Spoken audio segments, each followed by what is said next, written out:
Hey guys, Languagehacker here with more cards to review. They've been Blizzard. They've been revealing a lot more cards this time than I remember from previous cycles. So we have a lot to go through today. Let's dive right in.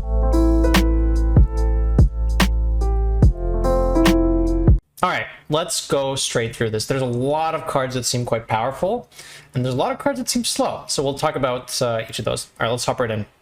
Shadowcrafter Scabs. It looks like they are revealing hero cards for each class. In my last video, I wasn't sure if they would, but I kind of figured that they would. But absolutely, after seeing more, it looks like they will be one for each class. Shadowcrafter Scabs, 7-mana rogue hero. Battle Cry, return all minions to their owner's hands, so basically vanish, and summon 2 4/2 shadows with stealth. Pretty good. You summon 8 power and you get rid of everything. Taunts, if your opponent has death rattles or librams, they don't proc unless they kind of die, I guess, if their hand's full, but that doesn't really happen too much. I mean, this is a solid, powerful effect, and you spend power, you get power as well, 8 attack into play, and your hero power becomes 0 mana, sleight of hand. The next card you play this turn costs 2 less. So basically a preparation for anything, not just for spells. This seems pretty good. It can be a defensive tool in a combo deck that needs more time. It can be an aggressive tool because it still generates power, and can be used as a board-wide sap, basically. You can technically bounce your battle cries if you want to do that as well. This is just powerful. It's slow. 7 mana is slow, but powerful. So we'll see if we start switching directions with the meta. Next up, Capture Coldtooth Mine. This is a Druid spell. 2 mana, choose one, draw your lowest cost card or draw your highest cost card. This is kind of interesting. So this is more of a setup card because it doesn't necessarily draw you anything in the middle, obviously. It draws you low, cheap stuff, i.e. Innervates Blooms, which sets you up for future turns, or it can draw you expensive stuff. If you're running Jombre Druid, it can draw you Malagos, which is a big part of the deck's power, having Malagos, getting a full hand of spells, and being able to use them after that, Iron Barking it. It can draw Goldshire Knolls if you're building your deck in a more of a Celestial Alignment type style. You can tutor Goldshire Knolls into your hand. I shouldn't say tutor. You can draw Goldshire Knolls, which is good because you want that as removal until you get to your mana ramp and whatnot. And it's not limited to that. Those are just examples I can think of off the top of my head. And of course, this also works with Jerry Carpenter, where you can get this split into 2 cards, where you draw your lowest and then your highest cost card. So this is very interesting. Power level wise, it's probably pretty good. You're definitely going to run this in some decks because it just, card draw is good. Targeted card draw is even better because you can plan around what you're drawing, which is really nice. Yeah, good card. I like it. More resources, more supplies. Very cool. Field of Strife. This is another one of those aura cards that we've seen that have been released. It looks like each class might have one, question mark, by the end of the reveals.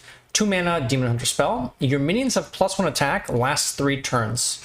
I think this is one of the most playable ones we've seen so far. That being said, I don't know if Tempo Demon Hunter is a thing. This could work well with tokens. We've seen stuff like Coordinated Strike, Expendable Performers in the past for Demon Hunter spells that can generate tokens with Rush, which benefit from this, which is nice.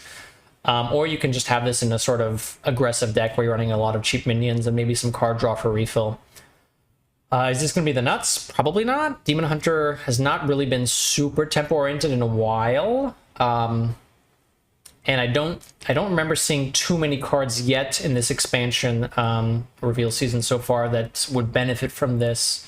But if you do run a Tempo Demon Hunter deck, this would probably be good to include. It's pretty cheap. It's just 2 mana as far as the aura effects go.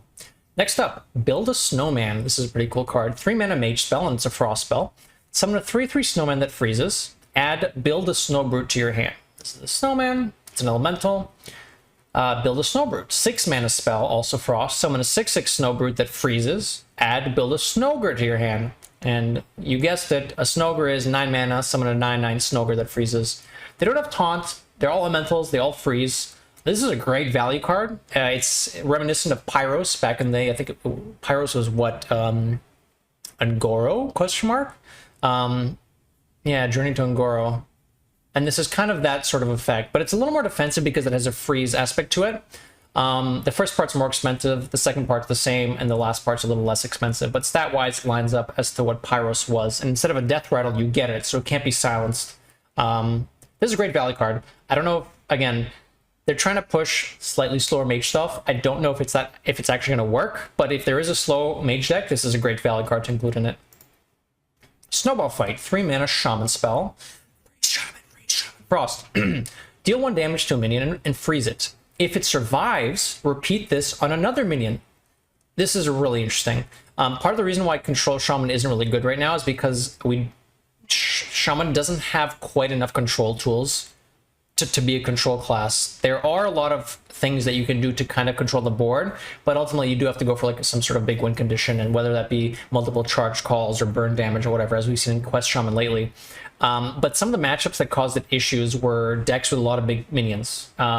A good example is Handlock. When you drop a few Flesh Giants, Shaman has trouble dealing with it. This is great because you can just slow stuff for a turn. It's almost a Frost Nova. It's not quite a Frost Nova, because if you hit a 1 health minion, the chain will stop, and you will stop freezing things. Also, this can target your own minions. That's worth noting. Not target. It can hit your... Well, you can target your own minions, but also the chain can hit your own minions, so that's something to be careful about. So it's not quite as strong as Frost Nova, but it's kind of interesting. It also deals damage. In some cases, it's a better Frost Nova. In some cases, it's worse. But this is a really interesting card. And a probably good control tool. We'll probably see this if Control Shaman exists. Again, control decks are really hard to imagine after we've lost them for an expansion or two. But this would probably fit in there. It looks like it's an incredibly cool card as well. Next up, Tamson's Phylactery. 4 mana shadow spell for Warlock. Discover a friendly Death Rattle minion that died this game. Give your minions its Death Rattle. And that means that any minions you have on the board gain the Death Rattle, which is really, really cool. Immediate things that pop to mind, having any cheap Death Rattle, like Nerubian Egg, or some Death Rattle that buffs your board or spawns some stuff, and then using it on a board full of like 1/1 demons. Wicked Shipment is a card we got in the Deadmine set. 1 mana, summon 2 imps, upgrades when you trade it, so you can get more of those over time as you trade, and then that 1 mana spell summons a board. You apply the Phylactery to it, and bam, you have a sticky board that kind of has powerful death rolls attached to it. It doesn't have to be used in an aggressive deck. You can probably find some sort of mid-range use for it. Like imagine running Cairn and then Wicked Shipment, bam, they all have Bane inside of them. That's probably not going to happen, but that's something cool that you could do with this. And maybe there's some late game stuff you do as well. Maybe there's some damage combos I haven't thought of. This is a very powerful effect. And you can discover the Death Rattle too, which adds strength to it because it's not random. I mean, it's random which of the Death Rattles you have, but I don't know if you're running like 20 Death Rattles in your deck, so you have a pretty good shot at getting what you want off of it, I'm assuming. Next up, Dreadlich Tamsen. This card's really good. I voiced my concern about this in the last video as well, that hero cards cause a lot of, I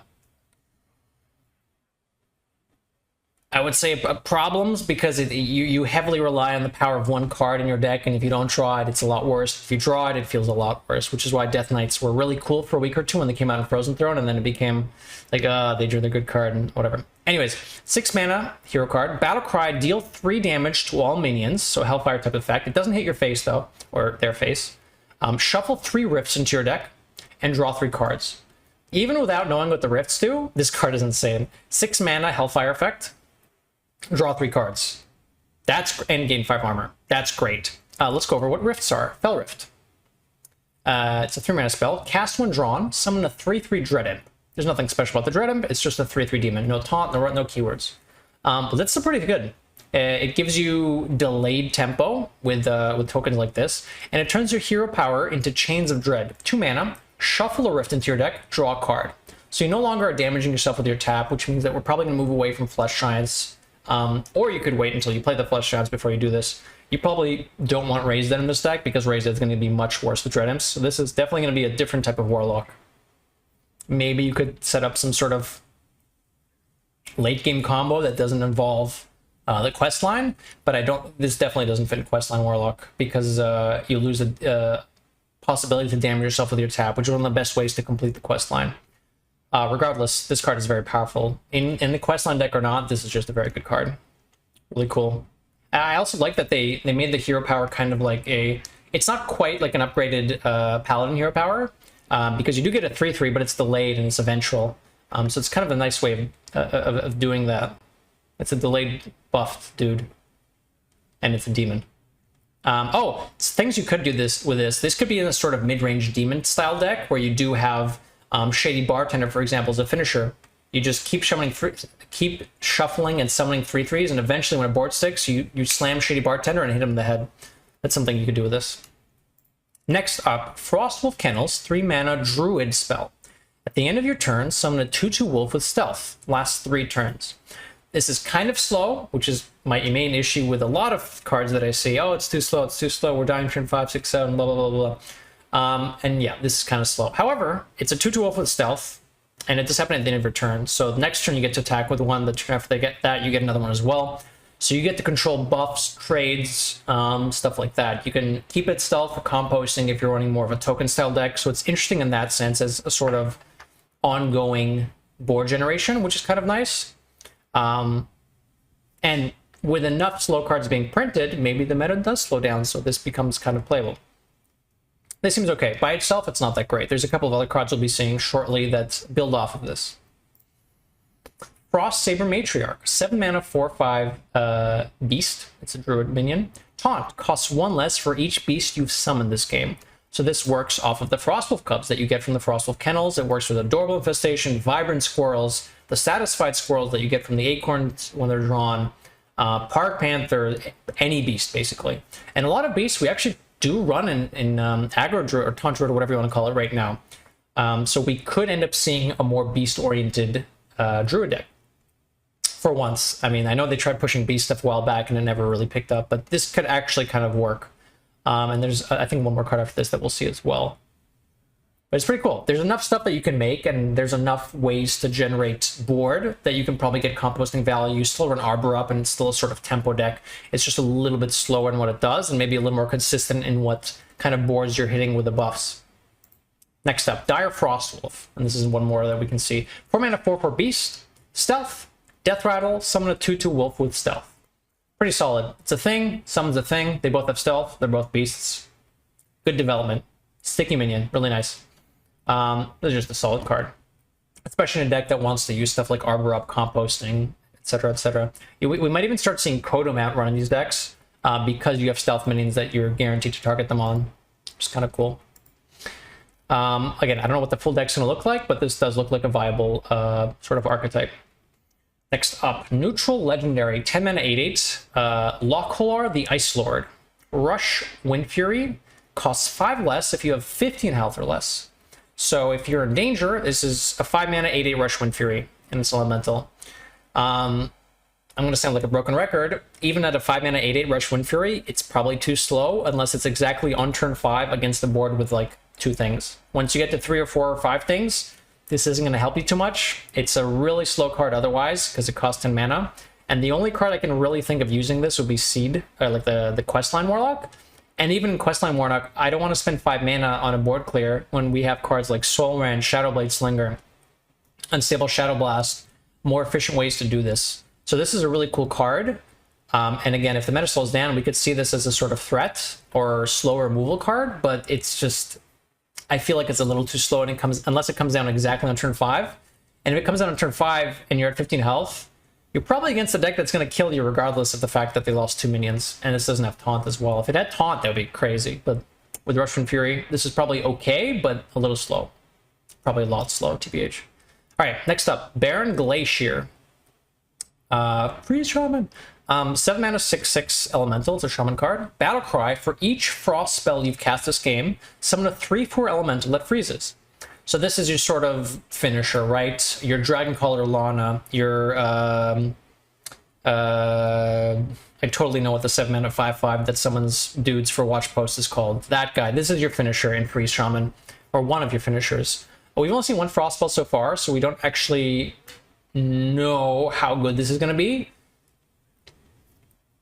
If you summon one thing, it's a 7 mana, what, 9/10? Pretty solid. And if you summon more, it's a 7 mana, 12/14. It's pretty hefty.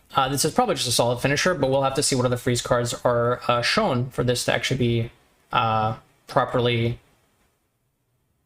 analyzed, I guess. This does seem like a solid finisher. The stat line on it is okay. Something one thing you could get away with in a more aggressive matchup where you just need board. And late game, it's just kind of nice. 4 health is an interesting break one as well. Plays around some AoEs, not all. Anyways, cool card. Hard to say how good it is until we see more Shaman support. Next up, Carry a Fell Soul, 6 mana, 6/6. It's a Demon Hunter legendary. Battle Cry, transform into a 6/6 copy of a demon in your deck. Big DH support, cool. I really hope Big DH doesn't become like old Big Priest, but this is kind of a Shadow Essency type effect. There's a few demons that you're happy to see off of this. Actually, if you're running Big Demon Hunter, you're probably happy with any of them. If you hit Illidar Inquisitor, great. You have a 6 mana 6/6 rush you can use to control the board. Or a Hero Power Face if you have 7 mana. If you hit the 7/9 taunt, great. You have a taunt with the 6/6 and you summon another demon. You hit the Taint Heart Tormentor, great. 6 mana 6/6, Mini Loathev for as long as it's alive. This card is great. It's just an earlier way to get a demon down, and the demons do have powerful effects, so pretty solid. I like it. Next up, Grim Totem Bounty Hunter. I guess also worth kind of noting, Big Demon Hunter with the support we're seeing, there's I think one other card after this as well, probably just becomes playable. I think there's going to be enough support that is a viable way to do it. Is it going to be better than OTKDH? We'll see. We'll see. All right, Grim Totem Bounty Hunter. It's a neutral minion, 3 mana 4/2. Battle Cry, destroy an enemy legendary minion. Crappy tech card. You might run it. It depends how heavy of an impact opponent legendaries have in terms of the effects that remain on board. If it's a Battle Crier, you don't really care, or if it's a Death Rattle, same thing. They've already kind of done what they've done, so you might not want to run this. But again, tech cards, it's hard to say immediately. Legendary minions are pretty common. You're probably going to see legendary against any deck, but 3 mana 4/2 is not a great stat line just to play for tempo, and holding this doesn't seem really great. Even in a control deck, I don't know if you'd want to run this. Next up, more Demon Hunter. 4 mana 2/6, Warden of Chains, Taunt, nice. Battle Cry, if you're holding a demon, it has to be a demon, that costs 5 or more, gain +1/+2. So with Big Demon Hunter, one thing that sucked in the past is, oh no, I've drawn some big demons, I don't have anything to do. Now you have something to do. 4 mana 2/6 Taunt. If you're not holding a big demon, great. Still 4 mana 2/6. Your demons are in the pool. You can play Proving Grounds. You can play the new legendary 6 mana 6/6 Carry a Fell Soul. But if you have drawn a demon, great. Now it's a 4 mana 3/8 Taunt, which is great. Just good card. Defensively statted, which will help any removal spells you're running help clean up board if they start value trading into this. If you're not holding a demon, very good card. Spammy Arcanist, also known as Defile on a Stick. 5 mana 3/4 neutral minion. Battle Cry, deal 1 damage to all other minions. If any die, repeat this. So it's literally Defile plus a 3 mana 3/4. Defile was a very, very powerful card and would absolutely see play, I think, in the current meta or in any meta, honestly. My issue with this, and again, Defile is a very powerful effect, is that it costs 5 mana. The reason Defile was so good is because it was cheap. So this is less flexible, much less flexible than Defile. Do you still run this in some decks that require removal? Probably. Is it going to be as good as Defile? No, but again, the fact that it's neutral means we have a lot more flexibility in which decks we put it in, and the effect is powerful. So I expect this to see some play, but I don't think it's going to be as busted as Defile was, because most of the time you'd rather do 2 mana Defile and then spend your mana on something else. But now you have to commit 5 mana to it. You get a 3/3/4, you get a 3/4 out of it, but it's kind of like, I just kind of want to clear the board. I don't care about the 3/4 too much. Next up, Hollow Abomination, 5 mana 2/8 Warlock minion. Battle Cry, deal 1 damage to all enemy minions. Honorable Kill, gain the minion's attack.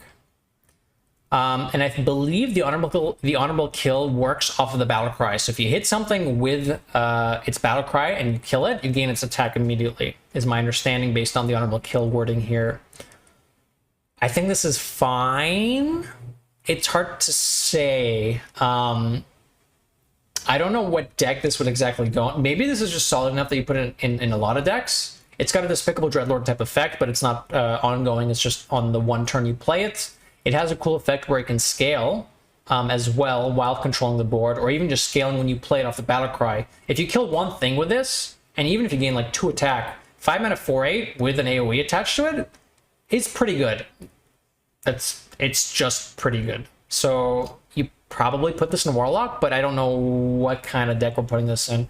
I don't know if you run this in Questline, because often you don't really care about dealing 1 to everything. Maybe this just fits in a different type of deck. The effect is powerful. Curious to see where it fits. It probably sees play. Snowed In. This is a 3 mana Frost Warrior spell. Destroy a damaged minion, execute, freeze all other minions. So this is really cool as a control tool. Hard removal is good, but you can't always go 1 for 1, especially with execute type effects. You have to give something else. You have to have a procer, be it slam or a ping or something like that.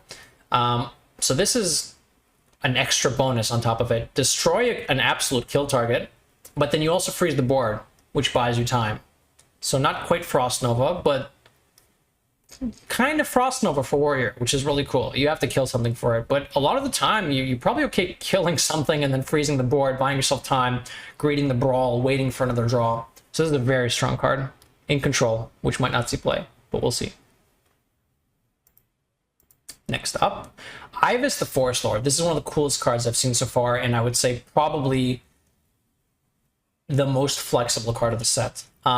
It's a 1 mana 1/1 neutral legendary, Battlecry. Spend the rest of your mana and gain +2/+2, Rush, Divine Shield, or Taunt at random for each mana crystal that you spend. I think outside of the first one. So if you play it for 1 mana, it's just a 1 mana 1/1, is my understanding. You cannot have repeat keyword effects, is my understanding as well. So you can't get Rush twice. So once you hit Rush, you can't hit that anymore randomly. If you hit Divine Shield, you can't hit Divine Shield again. If you hit Taunt, you can't hit Taunt again. So 1 mana, 2 mana, 3 mana. We're starting to get somewhere. 4 and 5 mana. At 5 mana, if you hit one of everything, it's 5 mana, 3/3, Rush, Divine Shield, Taunt. Kind of ZILLIAX reminiscent. Now, you can hit +2/+2 multiple times. So it's not guaranteed to be a 5 mana, 3/3 Divine Shield, Rush, Taunt at 5 mana, but there's a solid chance you have enough of those keywords that it's a good either defensive tool, probably just defensive tool. With enough mana, this just becomes huge, right? Like at 6 mana, if you hit everything, it's a 5/5 Rush, Divine Shield, Taunt. At 7 mana, it's a 7 mana Rush, Divine Shield, Taunt. Again, assuming you hit all the keywords, you could get unlucky and miss them, but the more mana you spend on it, the better it gets. This is probably flexible enough mana-wise that you can put it in a lot of decks as a defensive tool. It can be a threat, it can be removal, it can be an oh shit button, even, and the fact that it's flexible is good, because let's say you're dying and you need to do something on turn 4 and you don't have another play. You're not going to get exactly what you need, but a lot of the time you'll hit something decent. If you hit Rush and a buff, great. If you hit Taunt and Divine Shield, great. Taunt and a buff, cool. This is flexible. This is going to see a lot of play. It's not quite as good as ZILLIAX, but it has the potential to be better in some games as well because of the fact that it's a threat, the more mana you spend on it. Obviously, this is insane in something like Ramp Druid, where you're probably running the new the new hero card, where your mana crystals can go up to 20 now, and then this ends up being like a 30-something Divine Shield Rush Taunt, which is kind of funny. Anyways, really cool card, really flexible. Again, going to be in quite a few decks. Next up, Abominable Lieutenant. 8 mana, 3/5 neutral minion. At the end of your turn, eat a random enemy minion and gain its stats. Effect is quite powerful. Not great against wide boards, but it costs 8 mana, which is a pretty big turn off for me. Again, it's too slow, it's too slow. It's probably too slow. If the entire meta slows down, this becomes great. If we're just playing a big minion, and then a big minion, and then a big minion, this becomes excellent. I don't think we're going to reach that point, so this is probably just going to be Maybe as a tech card in tournament play where you're expecting slower lineups, this could be used, but otherwise, probably not that good. All right, and now we're back to where we were of the previous video. Power level wise, seems like a lot of cool stuff. The synergies I've seen so far here seem a lot more synergistic than a lot of other expansions that we've seen so far. That being said, they might be showing us the more synergistic cards first, and then maybe the rest isn't. Whatever. A lot of cool cards, a lot of very interesting power level stuff. And importantly, a lot of these are kind of pulling away from the decks we currently have. That being said, the decks we have still look like they're going to be powerful. If there's no disruption, we're probably still going to see combo stuff. We're probably still going to see aggressive stuff. We have the tools here to run mid-range and slower stuff, and slower decks in general. I wouldn't say quite control yet. But hopefully, with enough tools, we do see the meta slow down, and we have a bit more of a mid-ranger type meta, which would be nice. The meta's been kind of fast, having a bit of a slower thing, especially with like hero cards, right? You want time to get value out of the hero cards, so the games will go on longer. Yeah, anyways, with the cards here, I'm kind of excited. A little concerned, but I'm always concerned about power level stuff, so that doesn't really mean anything. Hope you liked the video. We'll be back with part 3 soon, TM. Don't forget to like, comment, subscribe. Let me know what cards you're looking forward to, any decks you're looking forward to as well. Catch you next time.